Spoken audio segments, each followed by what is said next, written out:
Make no mistake, when you're fighting in a city, there's not a lot of time for second thought. It's instinct fighting in very, very close quarters. It's brutal. It's terrifying. Yes. And the soldiers will be literally fighting for their lives. I want to welcome to the programme Major General Rupert Jones, retired Standing Joint Force Commander. Welcome to you, Rupert.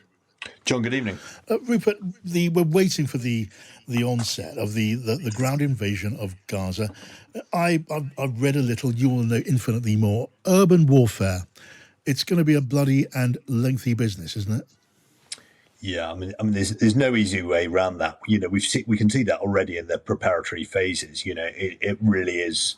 It's brutal. There's no harder form of warfare at every level. It's hard for the fighters. It's hard on the population, and we've seen that in the last couple of weeks as the Israelis have conducted what you might call preparatory operations to try and ensure that when they do go in, it is no harder than it absolutely has to be.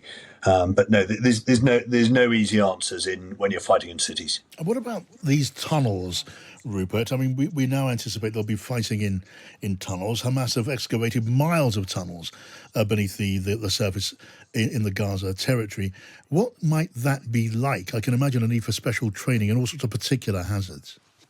Yeah, so all cities inevitably there's what we in the military would call a subterranean element to it.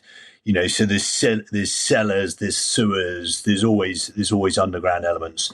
Of course, in Gaza, that's taken to a wholly different level because of these tunnels. The Israeli Defense Forces will do their best not to put any more troops down into than they have to. It's not a place for just ordinary troops, or indeed even just ordinary commandos. You need very, very specialised troops to go in there. Yeah, I mean, tell us more about that. I suppose special training that's needed. You're dealing with booby traps, I guess, and also an enemy that knows their way around. Yeah, exactly. You're being drawn into their lair. Now they may have to go in there because it may well be that's where some of the hostages are, but they will use technology to the maximum degree possible to minimize the risk. So they'll use robots. I'm pretty sure they got some kind of various foam type weapons. So they will do what they can to minimize the risk. But once a soldier goes in, they're fighting in very, very dangerous and constrained environments where they've got to assume there's kind of booby traps at every turn. Yeah, and what about the rules of engagement?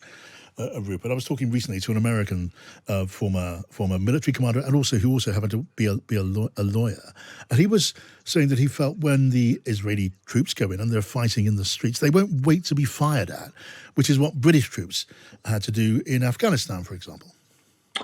Well, once you're in combat, it's slightly different. So, often we operate under what's called, self-defense rules of engagement. But you can't go into a city waiting to be fired at.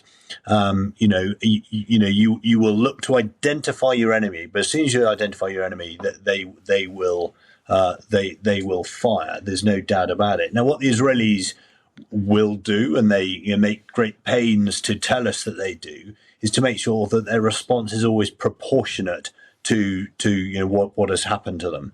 But make no mistake, when you're fighting in a city, there's not a lot of time for second thought. It's instinct fighting in very, very close quarters. It's brutal. It's terrifying. Yes. And the soldiers will be literally fighting for their lives. Yes. I mean, the rules of warfare, Rupert, they're set out in an American manual in fairly concise form. They make the point about proportionality, which is required.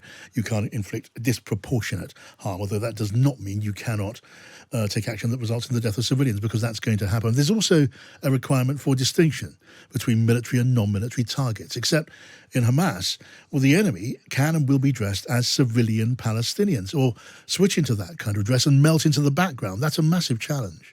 It really is. I mean, I used to use the term when we were fighting ISIS Daesh in Iraq and Syria, that ISIS weaponized the population. They went beyond human shields, and this is what Hamas are doing as well.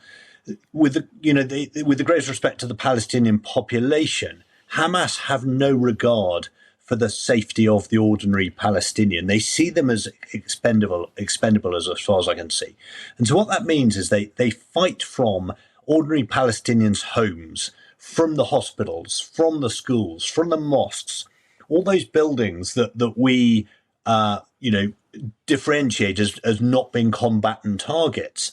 But as soon as a Hamas fighter is fighting from one of those locations, it becomes a potential military target.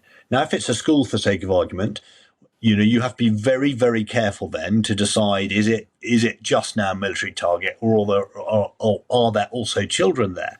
And so some very, very subtle judgments have to be made. But if you can be clear that a building is being used by the enemy, even if you know there's some civilians in there and some civilians become casualties as a result, that is not breaking the law of armed conflict, because it has become a legitimate military target. You've just got to be very careful in how you differentiate. Okay, Major General Rupert Jones, really grateful